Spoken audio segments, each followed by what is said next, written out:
afternoon, everybody. I might just focus a little hard to get this thing to work. I'm Scott Jepson, President of Commonwealth North Board of Directors. Thanks for joining us for today's forum. It's great to have so many of you join us in person. Of course, we have a number of people online as well. Essentially, we have a sold-out event today, so we're glad to see so many people in person. I'm tired of these Zoom meetings. We will be taking your questions for Senator Murkowski at the end of her prepared remarks. For those of you here at the Petroleum Club, you'll find notepads at your tables. Please write your questions and flag down our staff or volunteers retrieve your questions. For those of you online, please use the chat window to submit your questions, and those will be relayed to me. We will curate your questions, so not all questions will be asked as worded, and some questions may not be asked, but we thank you for your understanding and patience. Let's pause for a moment, and I want to acknowledge and thank some important people who've made this event possible today. I want to thank Carol Anderson, Margaret King, Paul Myrock. They're with us today, lending a hand with setup and registration. Let's give them a hand for their help.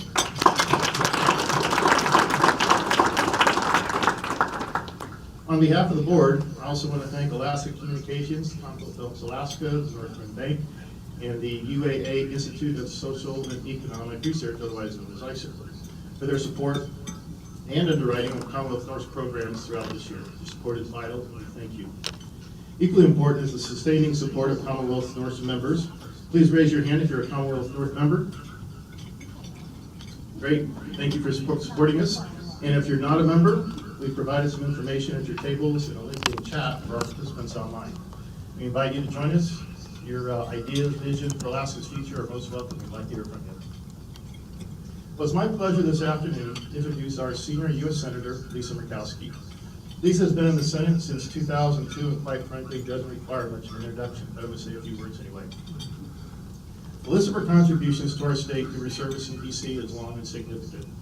Personally, I've had the opportunity to work with the Senator and her office on a number of resource development issues that were resolved successfully, and because of her knowledge of the federal government decision-making process and influence, we had very good outcomes. Appreciate everything she was able to do there. I expect today we will get some recent insights on congressional decision-making. When we invited Senator Murkowski to speak today, we thought maybe she would be giving us an insight and some ideas on the inside the Beltway look of what it's going to take to get the infrastructure bill through Congress. As luck would have it, the infrastructure bill has been passed and will be signed by President Biden on Monday.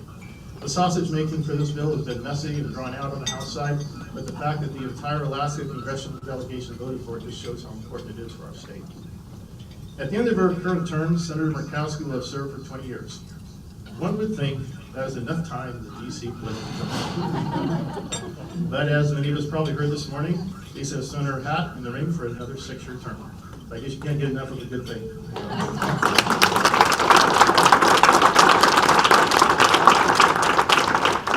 Senator, welcome. The floor is yours.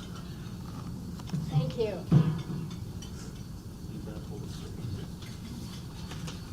Well, Scott, thank you for the introduction. Thank you. It's good to be home, and I don't know about you, but I'm just happy when I see the snow. In fairness, Vern has been doing all of the shoveling, and so I haven't had to do that part of it yet. But it's good to be home. It's good to be with you, and it's good to be talking about some good things, because there are some really good things that we've been engaged in. And so I'm just going to jump right in because I know we want to have an opportunity for questions at the end of this, and I tend to go on far beyond my prepared notes and comments. So let's talk about infrastructure, because to Scott's point, I really did think that my comments to you today would be one of anticipation as to what we will see if and when this product ever becomes law. And as was mentioned, our timing today is pretty darn good. The president has a signing ceremony on Monday, and I will be back in Washington, D.C. for that. I've been working on this for a long time, it seems. It's been a full probably 9 months, about as long as it takes to bring a child into this world. And this is going to be one that is going to be life-giving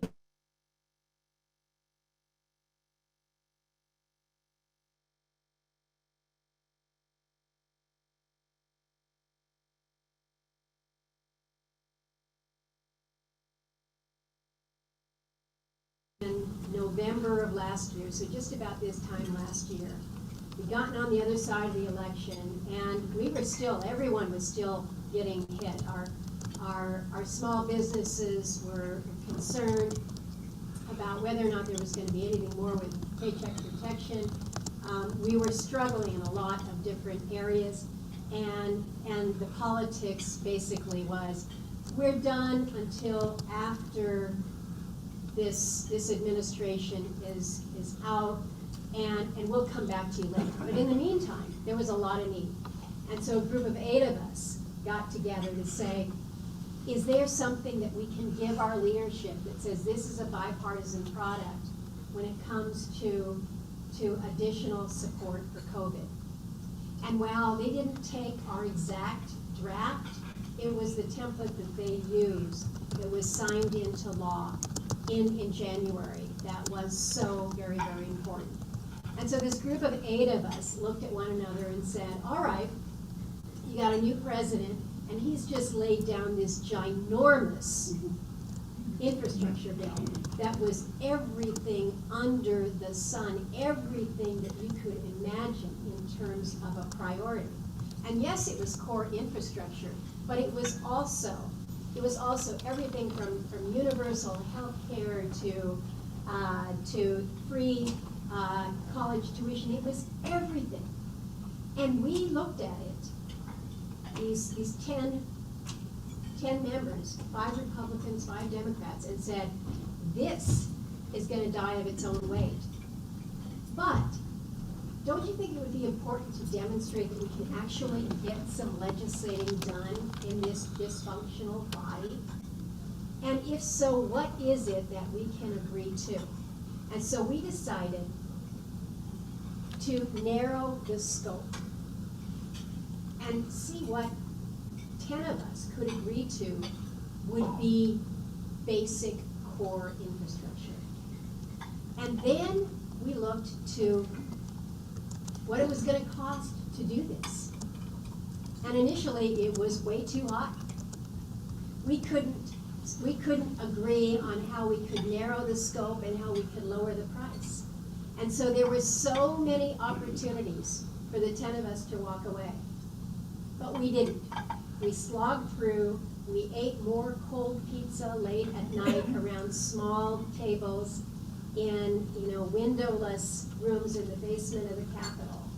And after months and months and months of work, we came up with a package that was roads, rails, bridges, broadband, water, wastewater, ferries. It was an infrastructure package that we could agree to. We could pay for without raising taxes and without having additional pressure on what we were already seeing with inflation. So we got 19 votes in the Senate from the Republicans and the Democrats, and we were able to move it before August. That was great. And then it went to House purgatory. And it got all snarled up again with the broader infrastructure that was, again, everything, including the kitchen sink. And so that's where we have been for far too long. But I think the message here is we worked together with a commitment and a purpose as a bipartisan group to do something good for the country.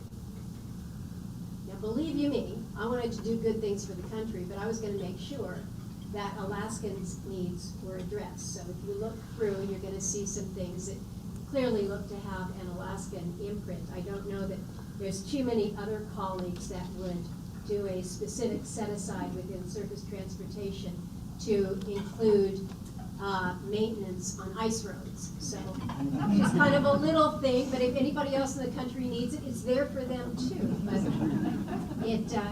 it was important that this effort didn't fail. So we are where we are now, and I'm going to take a little segue here and give a shout out to our congressman. Don Young looked at this bill really early on, and he called me out and he says, I don't like some of the things in there. And I said, I don't like some of those things in there either, Don. And he said, but overall, this is really great for Alaska. you guys did good work. And I said, good, we need your help in the House to make it happen. And he worked with many of his House colleagues, and he got a lot of pushback. You've all seen it. You've all seen it. But Don was pretty clear. He says, this is gonna be good for Alaska. And so I give him great kudos. But I think what you saw from the delegation, all three of us, that this was the ultimate example of Ted Stevens' theory of just to hell with politics, do what's right for Alaska. The delegation was united on this, and again, it's not only a win for us here in Alaska, it's a win for the country.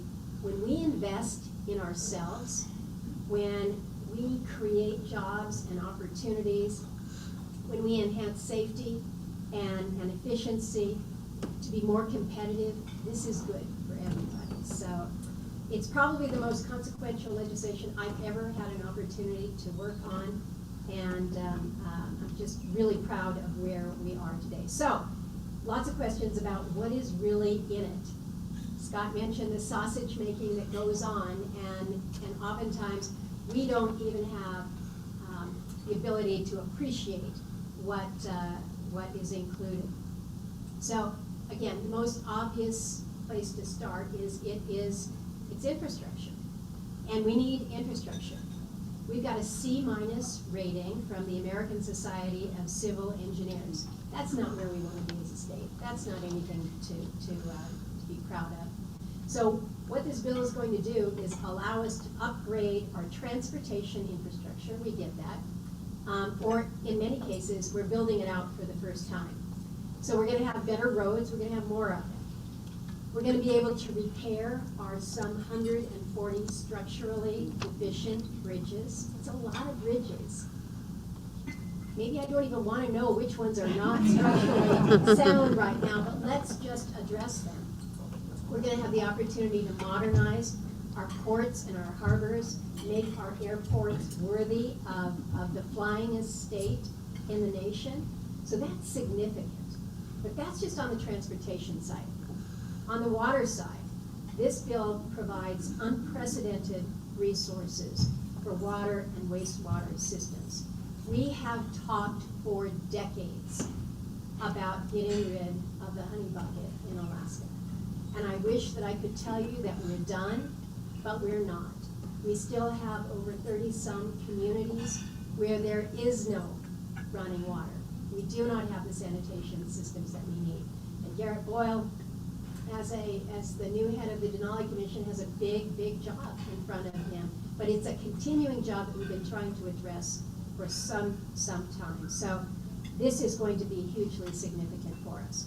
Broadband, we've all been talking about broadband. We've all learned a lot more about broadband with, look at this, we're Zooming, as a result of COVID, and how we deliver better health care by distance delivery, how we deliver education by distance delivery.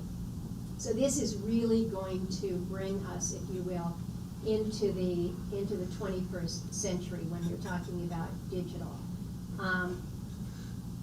The number is still a little bit iffy out there, but the Alaska Telecom Association has looked at what will come from the formula funds, what will come to the various through the various grant programs, and their estimate is close to $1.5 billion to the state for broadband. That is significant, folks. And this is going to be everything from education and healthcare to online commerce, really, truly enhancing our abilities in a way that brings us up to speed with the rest of the country. Energy, we've got tens of billions of dollars to cleaner and more resilient systems, everything from renewables and micro reactors to transmission lines. We keenly focused on grid, hydropower, abandoned wells, carbon removal technologies, funding for my energy bill. I think it's important because there's some buzz out there that that on the energy side, that this is all just about renewables, and that it's kind of a a different Green New Deal. It is far from that. It is the real deal for Alaska.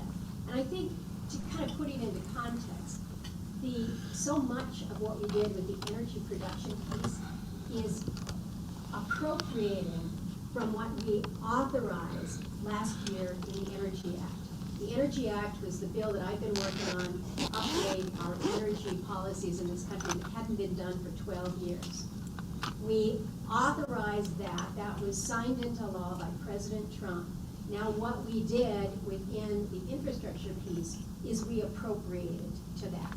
Because we all know you can have laws on the books, but if you don't put the money behind it, you don't have anything there. So it is significant. We do provide for electric vehicle charging stations. We've got wildfire mitigation. We've got a special supplemental funding for the Denali Commission. There's just so much good that's in the infrastructure bill. So when you look to the specifics and say, well, how does this benefit us in Alaska? You've got, again, good, strong formula funds out there. Some are very, very clear, visible wins for us here in the state. If you hail from Southeast Alaska, as I do, folks have been navigating ferry issues for years. And what we've done in this bill is a very specific, we call it essential ferry service. We have essential air service, now we have essential ferry service to help us improve service there. We're also going to have a pilot program there for electric ferries. Now you might say, well, that's kind of different, why are we doing that? But if you've ever gone between Haines and Skagway, it's a perfect route. The folks in Sitka, Allen Marine, are looking to how they can build an electric ferry systems. It's not going to work everywhere. I don't think I'd want to be on an electric ferry going from Homer to Kodiak. But there are applications. And if any of you have been to any of the Nordic countries, you know they've been doing this for decades. So let's get in the game here. We for the first time, will provide for federal aid highway grants that can be spent on the operation and repair of the Alaska Marine Highway System. So this is yet again another source of funding. There's some things in here where you look and it's a little bit technical, and you're like, what's that? We've got the restoration of tax exempt status for contributions in aid of construction, known as CIAC. Might not mean anything to you, but for the Fairbanks water and sewer system, this is like really important. So there are many strong initiatives throughout this bill. If you want further information about specifics, there's detailed documents that are on my website. If you've got questions about a specific area, you can always call or email. One of the things that we are looking forward to doing, and I think we've got a couple legislators that are here, in the probably the early part of the year, we're looking to have a federal grants symposium. We used to do this some years ago. Some of you are nodding your heads. Well, this is going to be a perfect example of lots of people with lots of questions. So being able to bring the agencies into one big room at the Denali so you can kind of walk through. We're looking to pull that together in these next months. So next up is implementation. The President's going to sign this, and as soon as he does, we go into the implementation phase, and that is where we really need to be engaged. This is a lot of money. This is a lot of money that is coming, $1.2 trillion over 8 years across the country. So making sure that these dollars go out the door in a timely manner is largely going to fall to the federal agencies, but it also is going to mean a lot more work for the state, the local, the tribal governments, the contractors, the companies. And so to get it right and to make the most of it in our state, we've all got to be engaged. We've all got to be participating in this and communicating about what we need to do, what needs to be fixed. If it's red tape that's holding things up, we got to move quickly to get around it. If it's workforce capacity, we need to be talking about that right now and working together. I've talked to those the professional engineers here in this state. I've talked to the folks at AGC and just reminded them, we want to be in a position to win on these grants as they're coming forward. So how we set ourselves up for success is going to be really important. Now, I know, we all know, that this is coming in the midst of serious inflation and supply chain issues. You're seeing it every day. It's tough in so many parts to gain access to many of the goods and materials, and if you can get them, it's greatly inflated in terms of the cost. So recognizing this is something that we insisted be a focus of the bill. So making sure that we're not adding to inflation at this time was key. From my perspective, we have to remember you've got to start at the start when you're talking about your domestic supply chains. And the start is mineral development. That's an area where I think Alaskans can and should lead. We've got world-class mineral potential. So we added within this measure the last remaining piece of my American Mineral Security Act to make permitting more efficient to our infrastructure bill. We did this as it relates to minerals, but we also did this overall within the bill with permanent incorporation of the FAST Act to reduce the permitting time, going from 4.5 years to 2.5 years. You know, if you can't get permits, you kind of sit around and waste a lot of time and a lot of money, and sometimes you lose the projects altogether. So right now, when it comes to mineral security, the administration has most of the tools that they need to make serious headway on this. Congress has provided some new authorities and some real dollars to start rebuilding the front end of our supply chains, but this is not, we know, this is not an overnight fix. But if they put it to good use, we can boost our growth, we can limit inflation, we can begin to reshore some of our industries that have gone overseas. So when it comes to inflation, let's just remember that domestic energy and mineral production is one good way to combat it. Abundance is a good way to combat it. And it's no accident, I think, that we're at the highest inflation rate that we've seen in 31 years, right as this administration is choking off our own domestic supply. We are losing, the world actually is losing swing resource producers like the United States under this administration's restrictive policies. And so you think about what that does to inflationary pressures. The sooner they're reversed, the better off I think we all are there. One final point I want to make on inflation, and really one of the reasons why I'm so supportive of the bipartisan infrastructure bill and not so supportive at all of the reconciliation bill that's being drafted by the Democrats.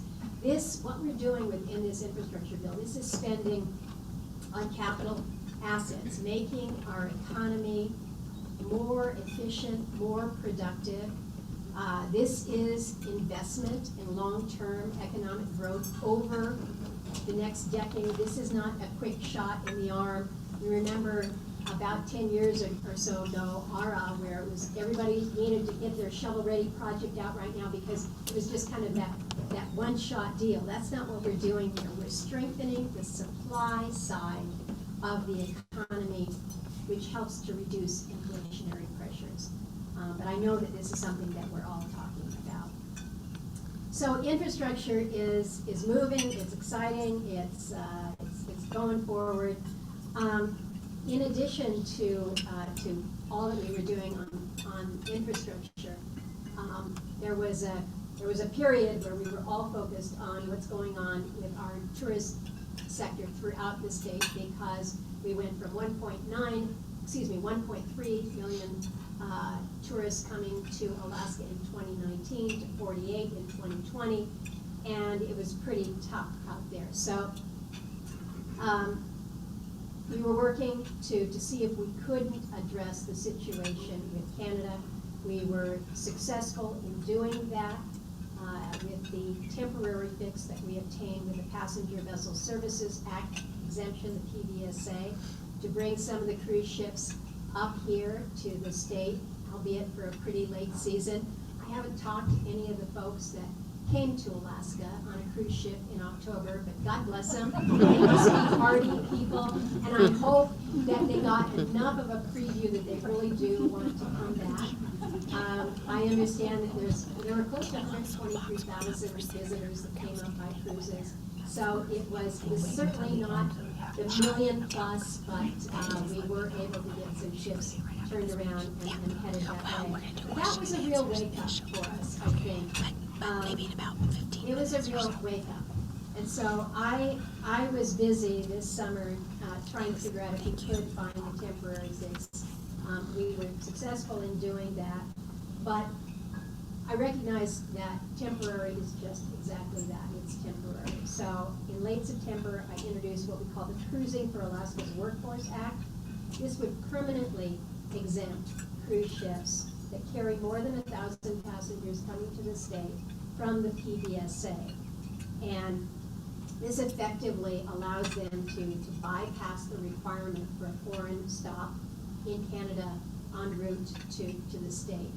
And I as we had done the temporary fix, looking at this and saying, you know, is this just going to be kind of a one-off, or is there a way that we can address this issue, at least until there are large domestic ships capable of sailing here from the lower 48. So I think we saw that we were in a position where we were at the mercy of another country, Canada. They're our friends, but you're at the mercy of another country. And we heard from our small businesses. We heard from entire regions of the state. When a community like Skagway says 80% of our revenues just shut off, you figure you've got to try to work. So we've introduced the legislation. It's been referred to committee. Congressman Young has another approach, but again, it's designed to get to the same end. How are we going to make sure that this sector of our economy remains strong? From my perspective, I think that both of the initiatives and some of the others that have been talked about are starting to achieve their purpose, because we're providing a starting point for the conversation that needs to happen for a longer term solution.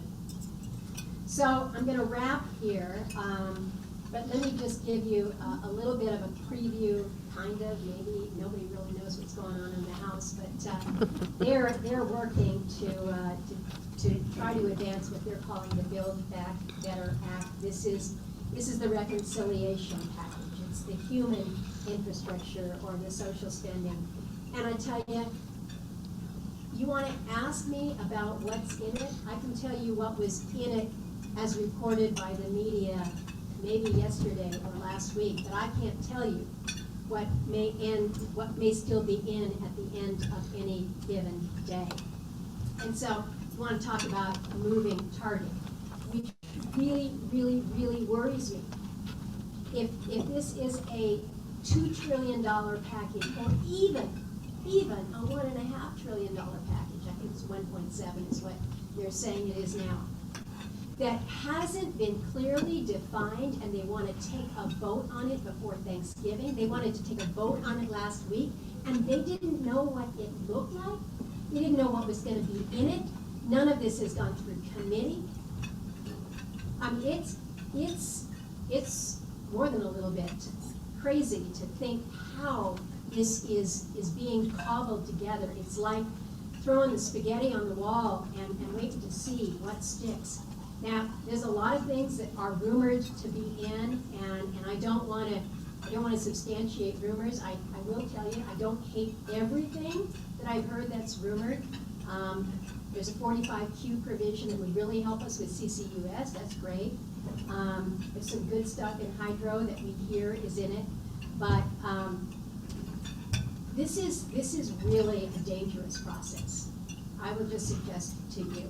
The House is looking to include a number of provisions that would do direct harm, direct damage to our state. Some of the things that are in the mix right now, huge policy shifts for oil and gas production on federal lands, including higher royalties, new and higher fees and fines, altered lease terms. When it comes to mining, royalties on hard rock mines, new and old, and changes in regulatory standards.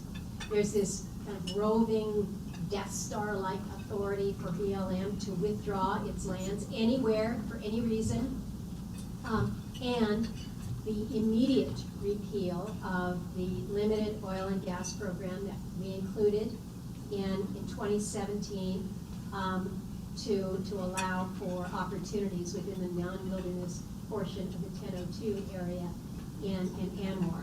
So there's bad stuff. There is clearly bad stuff that is directly targeted at the strength of Alaska's economy. You know, I mentioned that this is a bad process, but it's really very frustrating to know that this was a decision made at the very get-go, that the Democrats would do this alone. Reconciliation, almost by its very definition, is you do it alone as a single party. So Republicans have pretty much been shut out of this from the get-go. I mentioned that committees didn't hold markups, didn't have hearings. The legislative priorities that are included, or we assume or believe are included, were developed by the Democratic chairman of respective committees, are still not made public. They were effectively emailed to the majority leader, to Chuck Schumer, who's negotiating this package behind closed doors. So when I say that there's a lot of rumors out there, there's a lot of rumors because in fairness, nobody really knows. Maybe Chuck Schumer does, but I would venture to say that none of his Democrat committee chairmen know what is coming together in this whole package.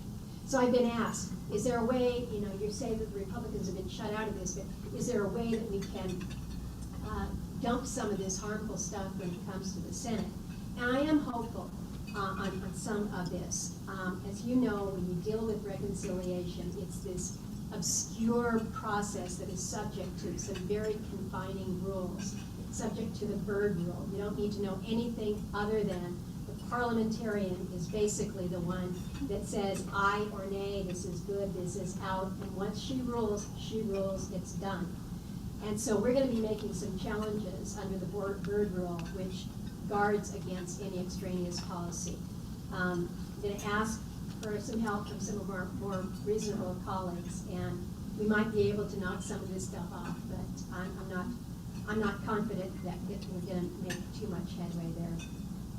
I do want to make a larger point, though, about the reconciliation bill and why I oppose it on fiscal grounds. The White House framework right now costs about $1.75 trillion, and it's going to be paid for through some massive tax hikes, some other revenue raisers. CBO has yet, the Congressional Budget Office has yet to weigh in on this, so this is still very much a moving target. And you know, last week the big discussion was, in order to get more of the Democrats in a better place with signing off on this bill, they were going to address the caps within the SALT deduction in these that impacts high tax states like New York. Well, what that would effectively do, this kind of goes against Bernie Sanders' mantra, because it would basically be giving the tax cuts to all the millionaires.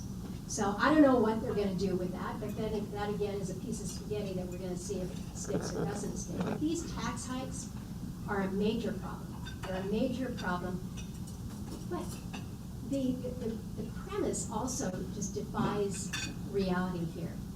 The Penn-Morton budget model says this. They project that if we set aside all the timing gimmicks, we look at the cost of permanently extending this spending, which is clearly the goal here, we're looking at $4.26 trillion over the course of 10 years alone. 4+ trillion. So if you look at longer term, what that does to the federal debt would be 25.2% higher. GDP would be 2.8% lower in 2015. This is a direction that is not sustainable for this country. You're worried about inflation now, man, the sky's the limit.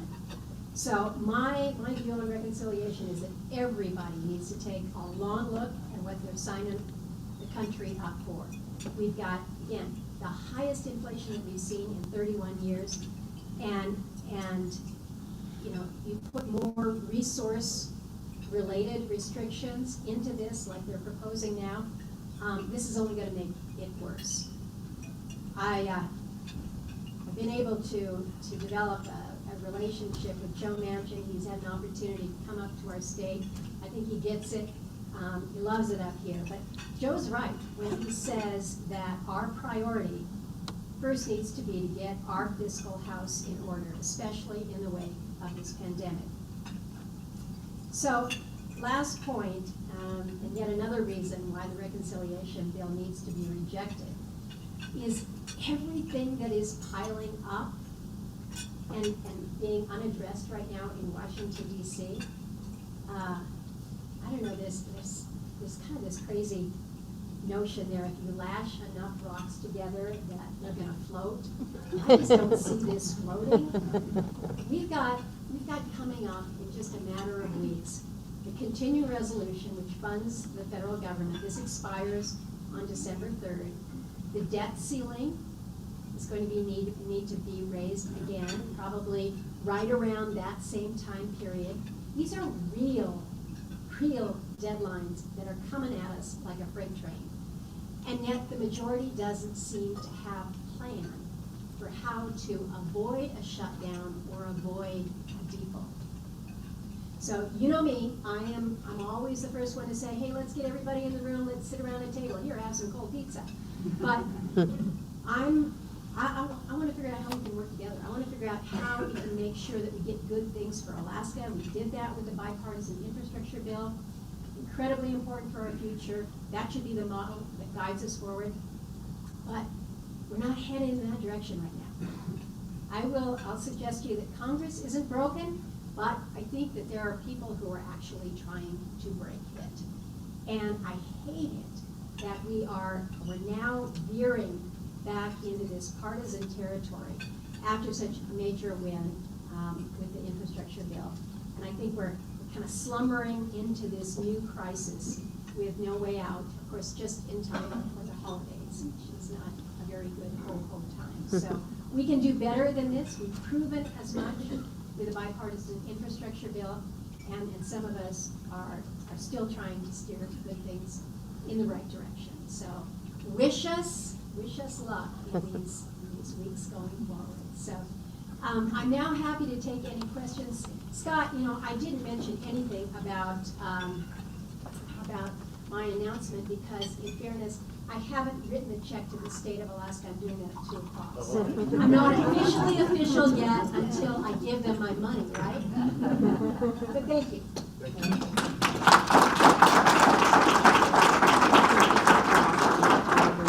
All right. Take that. And Senator, I'm going to ask you to take the mic. Trying to just hold it. Close. Okay. Oh, that's getting good anyway. Well, Senator, thank you for your comments today. I'm glad we had at least one bright spot for you to talk about with the infrastructure bill. The rest of it, we know it's going to be messy, and we haven't seen a lot of breakthroughs in terms of relationships between the House and the Senate. It looks like things are going to work out in a way that isn't going to cause a lot of nail biting at the end of the day. But good luck. We do have a few questions for you. Beyond the first installation at Eielson Air Force Base, what will the future be for Alaska in terms of micronuclear reactors? Great question. So Eielson will be host to the first micro reactor that the Department of Defense is installing as part of a pilot project. This is something that we included through the NDAA as well as the Senate Defense Appropriations. And so this is something that I think a lot of Alaskans are like, what's up with this? We do oil, we do gas, we do coal, we do a lot of renewables, but we don't really think about advanced nuclear. And when you think about the role that nuclear can provide for the country as a solid baseload source of power, it has application in ways that I think we need to allow our minds to incorporate for what it can mean for us in Alaska. And so DoD is kind of the first starter in a lot of different areas of innovation, and they know in order to reduce their levels of emission, they need to be looking to different pioneering ways. So they've been working with the Idaho National Labs on this pilot and selected Alaska first and foremost. This is something that Senator Sullivan and I have been urging, and I think they saw the benefit and wisdom there. So the advantage that I think we can see is not if we can demonstrate the effectiveness on a military installation like Eielson. Think about what it could do on a military installation like we have out on ADAC. We have some pretty important assets, but boy oh boy, it's not easy to get diesel out there. And so if you had a small reactor, again, that doesn't need to be fueled, you don't worry about the waste that needs very little servicing, but think about it beyond the application of the military. If you have a remote mine site where the biggest challenge for you is not gaining access to the resource, but powering your mine site, I mean, we can all think of different projects that have been labeled really a wish list because getting power to the region has just been so difficult. So the application here, in my view, is really quite exciting. I think people need to know, I think there was some concern that what this was going to mean was it was going to be tied into the power grid. It might impact GDEA, might impact UCVL because they provide the coal there, but this will not be tied in. This will be specific to Eielson and will be a backup source. But it is a pilot. It's first in the nation, and I'm really quite excited about it. Yes. We're gonna have to share because I heard people can't hear me online if I don't use the mic, so I'll try this. So here's a math question for you. And I've heard this asked a couple of times, so maybe you can help clarify it. The bill is $1.2 trillion. We have $550 billion for roads, bridges, highways. What's the other $450 billion? So the bill is 1.2 billion, right? Trillion, excuse me. 1.2 trillion. And of that, 555 billion is new money. So keep that in mind, that the balance in between there is so much of your formula dollars. And so what we have done is, like for instance, on the on highway and surface transportation, those particularly in the transportation sector are factored into your formula. When it comes to the new programs, this is again, these are areas where when you look at the breakout of where the spending occurs, transportation, I've got a pie chart here somewhere that's actually on our website, or it should be. Transportation is the biggest sector, but in terms of ports, actually, let me get this because it's handy. And I have it.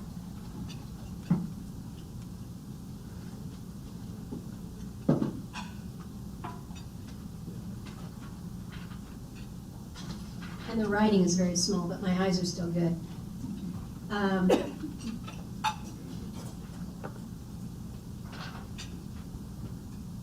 Roads and transportation, the color is off. 44% of the spending is on roads, bridges, major projects. 2% safety, 12% public transit, 8% passenger and freight rail, 1 EV infrastructure, 5% airports. Can't see that one, it's on a blue background for ports and waterways. Water infrastructure, 8, resiliency, 4, broadband 5%, power infrastructure, I can't see it because it's dark blue, cleanup of abandoned sites looks like 2. So that's kind of the spending breakout, if you will. But again, the differential there between the 555 billion and the 1.2 is formula factored in versus the new programs. Sorry for not being able to read on my pie chart. Oh, yes, you do. Thanks. I had that question from my son the other day, and he gave me the same answer, so I'm glad I got it right. How can we, as community members and employers, remain informed, be prepared to respond, and be in a position to receive grants, funding, and funding opportunities in the coming months and years? I think that's probably going to be a challenge. There's so much money coming at us. Can we really spend it? How can we get prepared to spend it, and how can we all stay informed on the opportunities? This is a super important question, and it is one that, again, we all need to be engaged with this, because I think we know first and foremost that we've got workforce shortages in just about every area. And we're going to be trying to recruit and train people at the same time that everyone else in the country is going to be seeking to recruit and retain. And so this is where we've got to be pulling together as a state. One of the things that I mentioned was this federal grants symposium that we're looking to put together. That'll be kind of a first place to go, kind of a one-stop initiative. But the agencies, really beginning next week, are going to be under some pretty firm pressure here to be getting the parameters, the criteria out, and doing so in a manner that is responsive to the questions that you're going to see from all over the country. There is no easy answer to how we can be better prepared, if you will. I look at agencies though, like Denali Commission. We're going to be looking to them for a lot of this coordination. We're going to be looking to our own state agencies for so much of the coordination that's going to be required. I think it's not going to be unlike what we faced when we were at the beginning of COVID and the push out the door of substantial federal resources that went through to the states, that came down to the local communities, that went out to the tribes. The coordination was challenging, and in some places, in some cases, really not good at all. I'd like to think that we've learned a little bit from that, but there's oversight that needs to be had. That's going to be important, but the initial coordination is going to be critically important. What I would urge us as Alaskans to remember is there's going to be plenty of money. There's going to be plenty of projects. We don't need to be kind of the person who's in the swimming pool who's trying to crawl on top of everybody else and drowning them because you want to get the best project. There's going to be plenty to go around, and if Alaska is truly going to win, we're going to have to be doing this together. Thanks. So I have a number of questions here. People asking what's in the bill, specific things. So I think I'll just go through them. You can kind of give your thumbs up or thumbs down. So we'll go through the list here. Does broadband include low orbital satellites, or is it just land-based? Is there funding for the Alaska port? Is the rail connection to Canada A2A potentially a part of this bill? Is there any money for debt reimbursement for small hydro? And is there any money for school infrastructure? Let's start with the last one first. Last one first is school debt reimbursement and school infrastructure. There's no money for school infrastructure in this bill. It is or it's rumored to be in the reconciliation bill. What else? What was the second part of that one? Canada, A2A.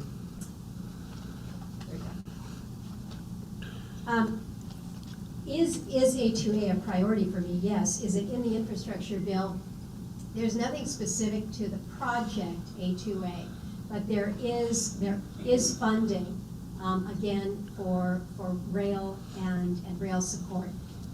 This is, as we all know, this is still within the administration for permit.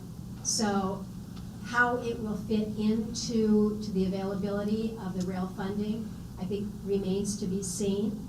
But I think we recognize that that connection is a serious and an important one for our state. Will the broadband include low orbital satellites? Okay, so the bill references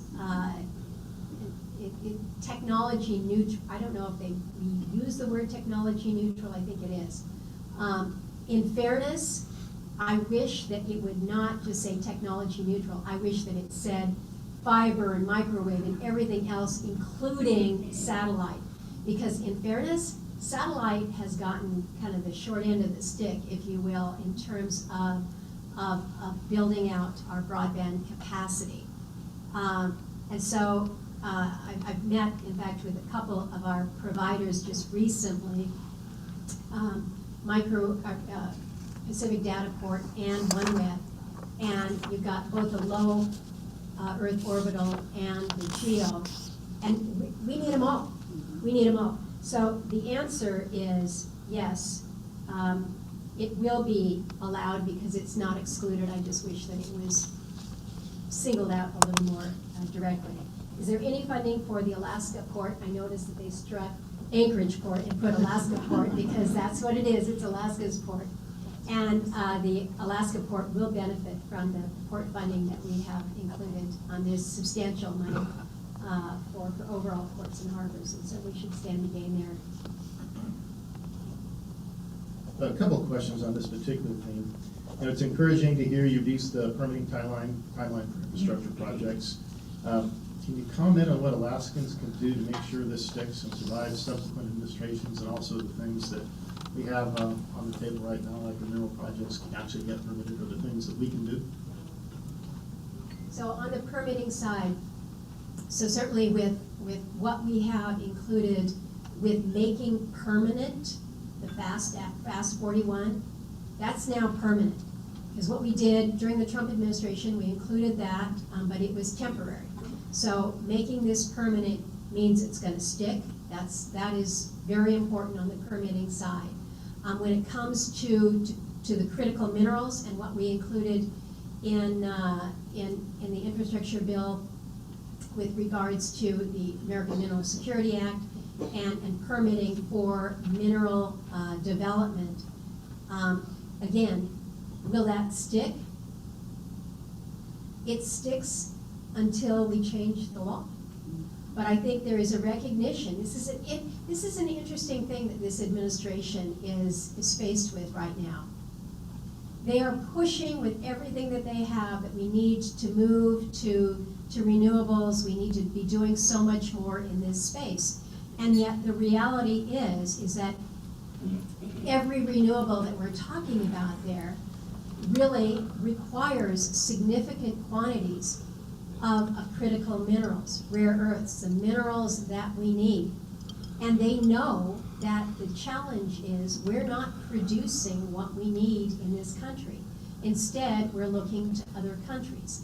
And when you appreciate that so much of what we're getting right now that we need, whether it's lithium or cobalt, we're getting cobalt from the Congo, we're getting lithium, from China, who has pretty much the monopoly here.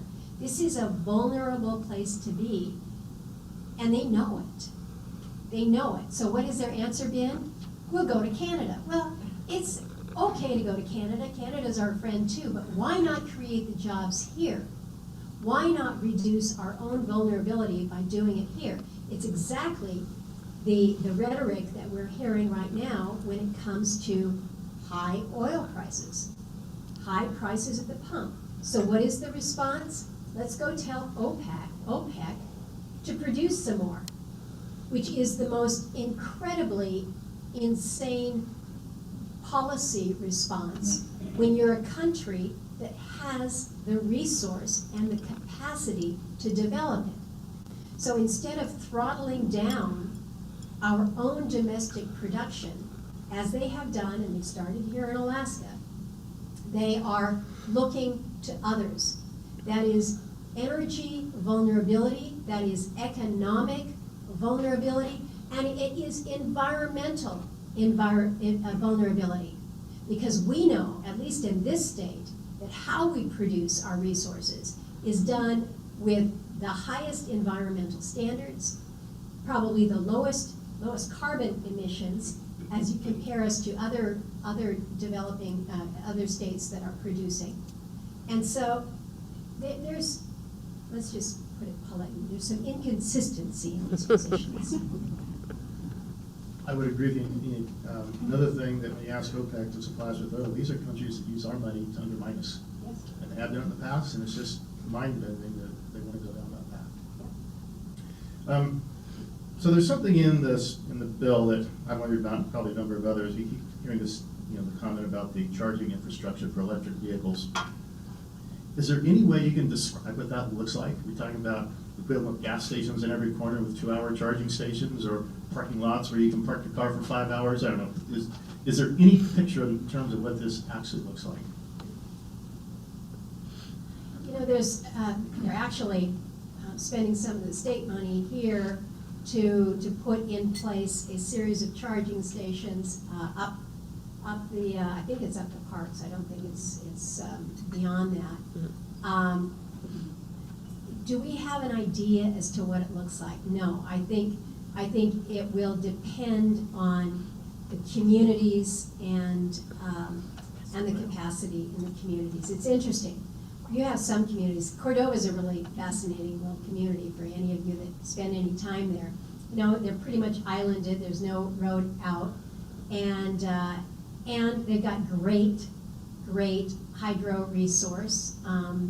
And so the mayor just decided no one's ever going to bring an EV to my town unless I've got a charging station. So he put in, I think he's got 6 there now, right there at the visitor center. And lo and behold, you got some EVs. Juneau's another good example. But is it going to work everywhere? I think this is the question. I was at a gathering last weekend and speaking to some Nordic leaders, and the folks in Norway, they're just so bullish on EVs, and we talked about their charging station systems and what that looked like. It's pretty replete all over the country. The guy from Finland's like, keep me away from it. He says, it's too cold for us. And so it's not working out for us right now. And so unless there's some changes, we're not moving as quickly. It's interesting to know that we actually have a pilot project underway in Tok, Alaska, for an EV school bus. Now, I didn't know anything about it until I think this was something out of EPA. I don't know how that bus is doing. I don't know how those kids are getting to school, but I guess we'll find out after this winter. One last question for you. This one's sort of philosophical, so I thought I'd save it for last.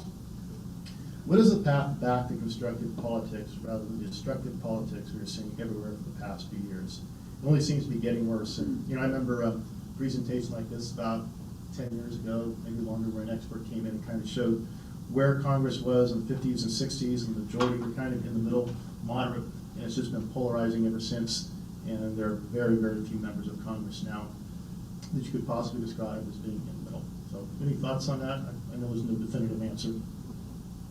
Well, there isn't a definitive answer, and I think everybody has to kind of reflect on this in their own way. And I think I come down to a place where I expect to treat others, or I should treat others as I would like to be treated myself. And it's kind of a mom philosophy. You can disagree with somebody, but you don't have to call them names.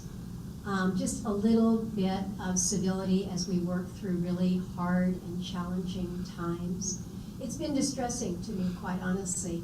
COVID has been awful in a whole host of different ways. And we're all going through it in different ways. It's affecting everybody differently. But it has been hurtful to see how we have let the anxiety and the frustration of what we're dealing with bring out some of the ugliness in people.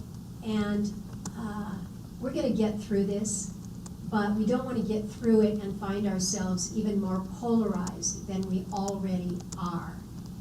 And so sometimes it is just a message of try a little kindness.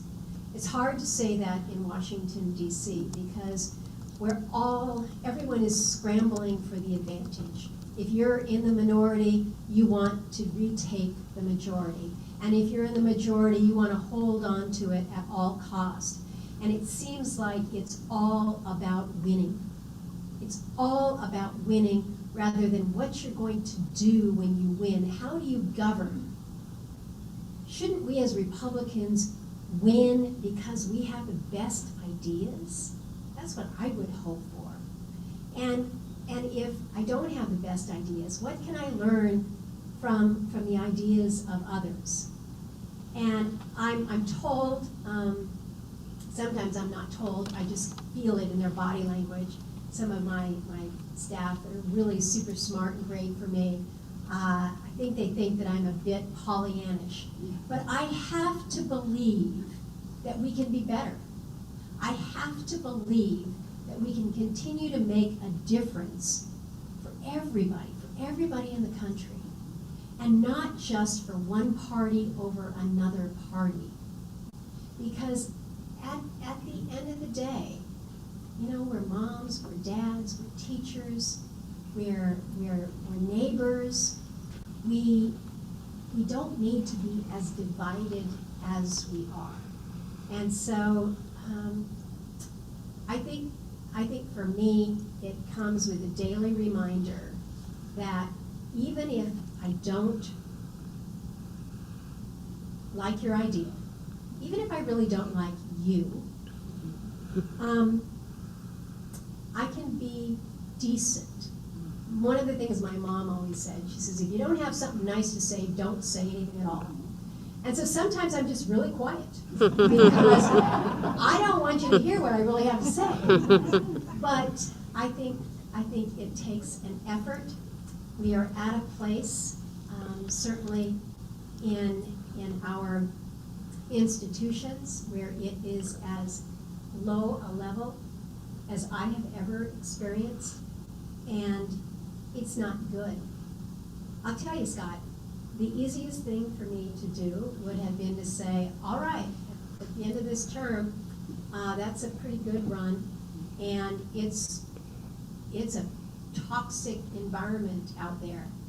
And the easy thing to do would have been to say, I'm done. Served, I'm done.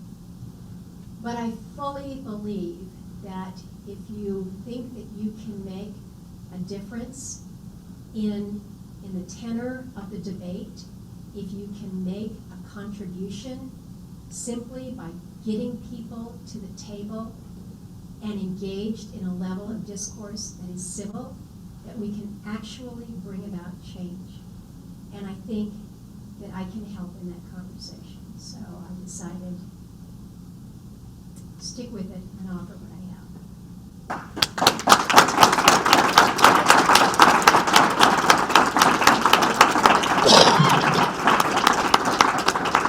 That was a good question to close on. Thank you, Senator, for joining us today. We do appreciate the work that you've done in getting this infrastructure bill through, and it's going to obviously have some positive benefits to the state and country for years to come.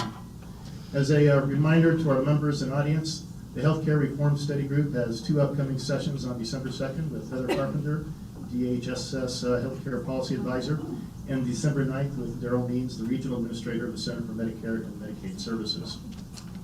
On December 8th, we will be having our famous annual legislator meet and greet. This lunch event will be held at the Denina Center It typically sells out, so if you're interested, please make your reservations early. And again, thanks to our members and friends for joining us today.